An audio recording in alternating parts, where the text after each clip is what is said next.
Salut, petite vidéo sur le Six Needler. Alors je ne sais pas si je la sortirai, on verra par la suite des événements. Je vais me projeter un peu dans le futur.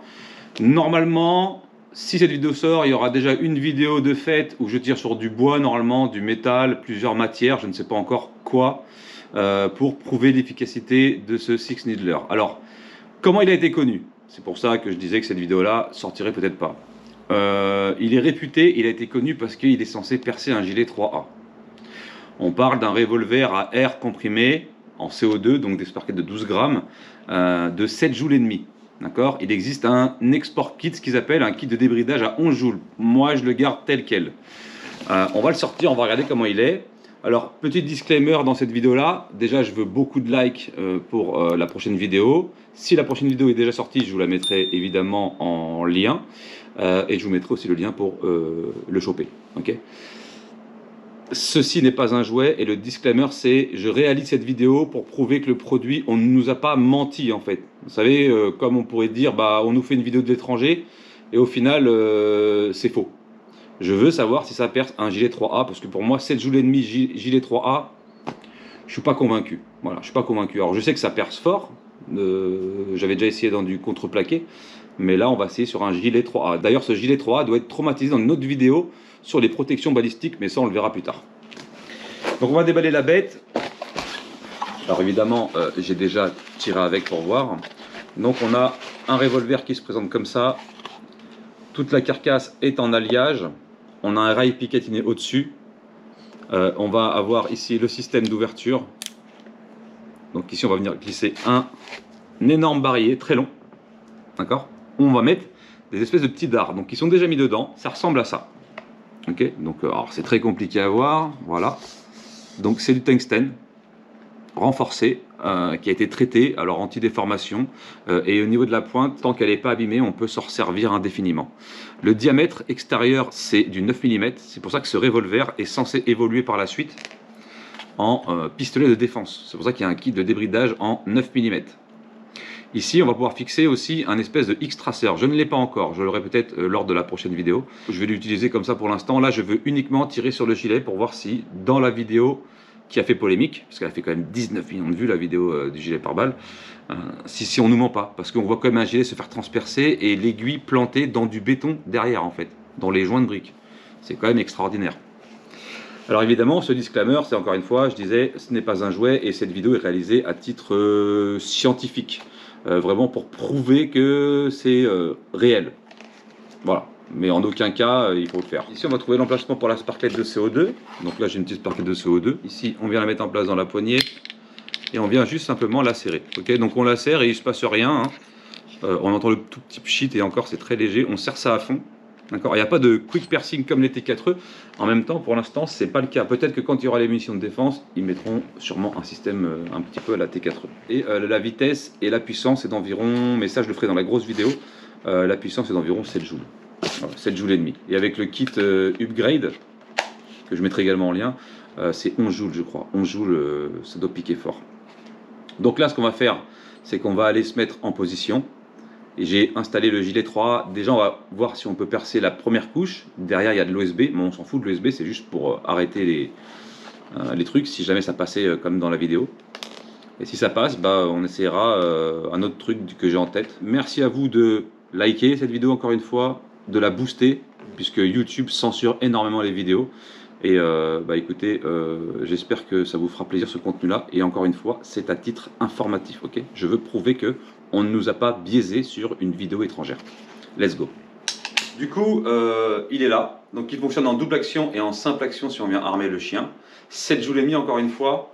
Mais comme ce sont des aiguilles, Needler, pour les aiguilles, on va appeler ça un revolver d'acupuncture. D'ailleurs, je ferai peut-être la blague dans la prochaine vidéo. Mais là, on est sur un truc très sérieux. On parle d'un gilet 3A.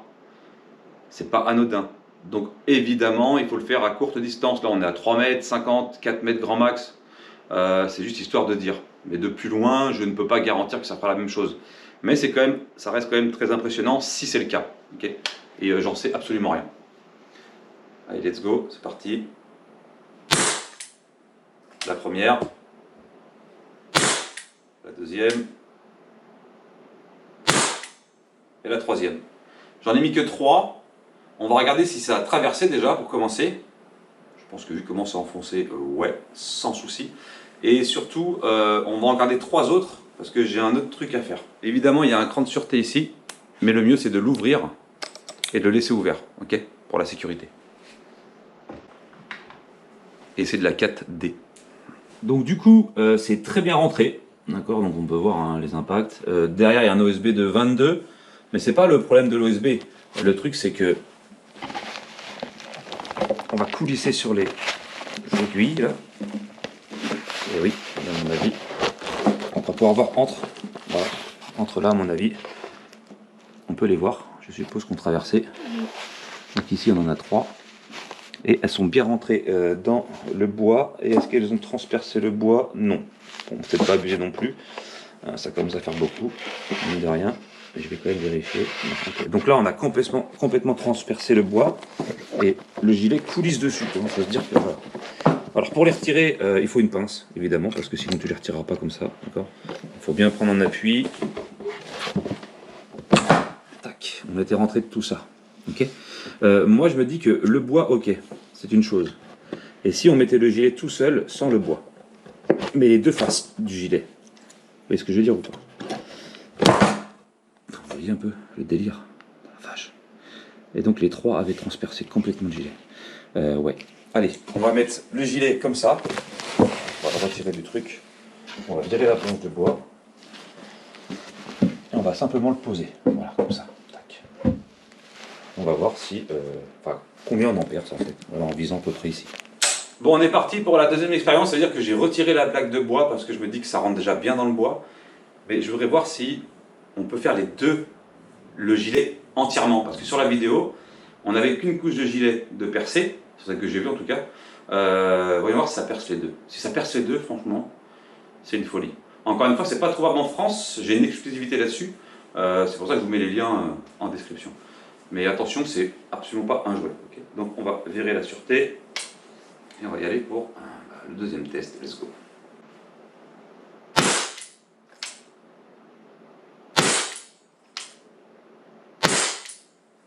J'en ai remis 6. Hein. Voilà, je vais pas vous mentir. J'ai planté l'une dans l'autre.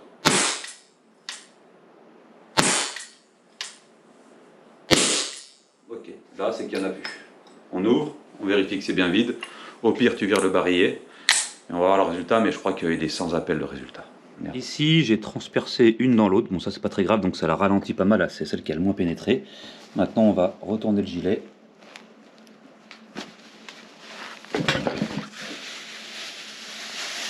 Non, on n'a pas traversé les deux parties. Ok. Mais on a pénétré sévèrement le gilet. Donc là, comme on peut voir, c'est assez ouf. La pénétration, et je pense qu'on n'était pas loin d'avoir pénétré les deux. Mais une bien correctement. Alors évidemment, ça causera pas un décès. Hein. Attention, je veux bien quand même le rappeler. Et c'est à titre, évidemment, scientifique encore une fois, mais on nous a pas menti. Donc le 3A, c'est une folie quoi. Voilà, ça perce assez impressionnant. Je vais essayer de me remettre plus près et d'en mettre une dernière pour voir si on peut transpercer les deux parties. Bon là, je suis vraiment très près, je suis à peine 2 mètres, hein, vraiment. Je vais essayer de voir si on peut pas passer à travers. Parce que vraiment, je veux vraiment voir ses capacités. Je pense que celle du haut passe beaucoup plus maintenant. Là. On est plus près, on est à 2 mètres. Hein. Ok. Donc là j'ai fini, encore une fois j'en avais que 3 et on va aller voir le résultat mais...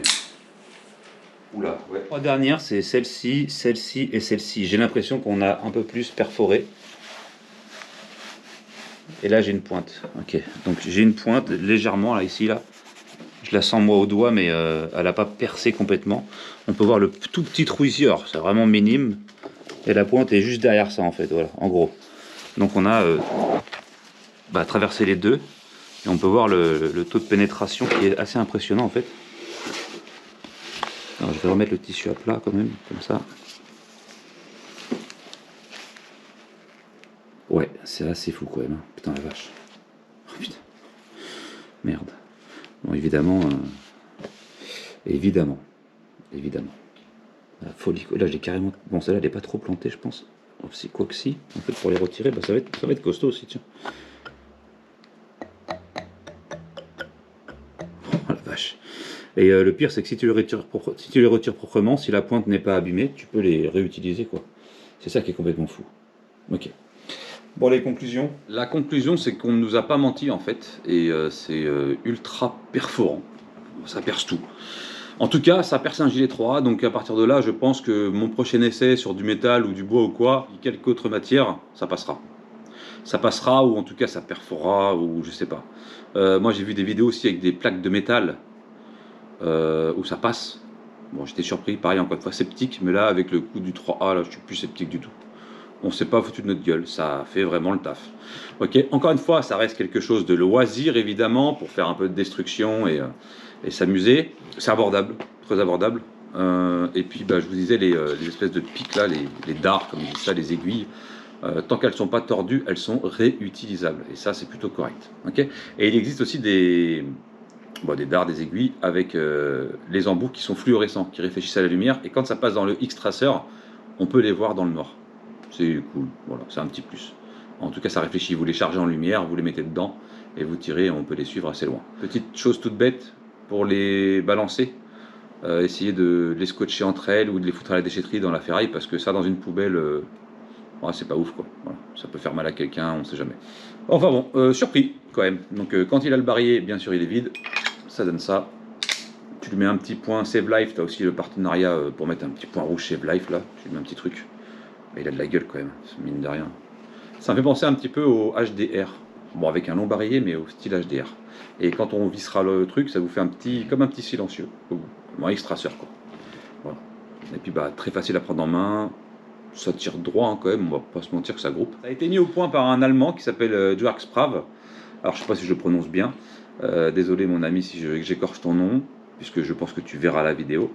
Et c'est lui qui a inventé toutes sortes de choses. Alors des espèces d'arbalètes toujours plus loin, toujours pour le fun évidemment. Lui-même le dit dans ses vidéos. Et je le remercie parce que c'est grâce à lui que j'ai obtenu ça. Et un ami, à lui évidemment, de Gogen. Okay, donc tout ça je vous le mets en description évidemment. Faites encore une fois très attention parce que ce n'est pas un jouet. Utilisez-le dans des conditions où vous êtes capable d'arrêter. J'ai vu aussi des aiguilles comme ça, perforer du bois, donc du contreplaqué d'1 centimètre. Arriver au niveau du bois ici, ça se barre et l'aiguille continue en fait.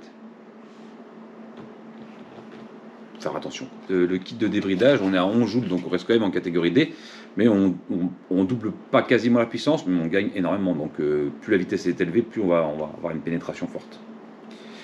Voilà, donc je vous remercie d'avoir regardé. Faites-moi péter tout ça sur les likes, les commentaires, et c'est bon. Voilà, ça me va. Ok. Et puis si tu veux trouver ton bonheur, c'est en description. Tchuss.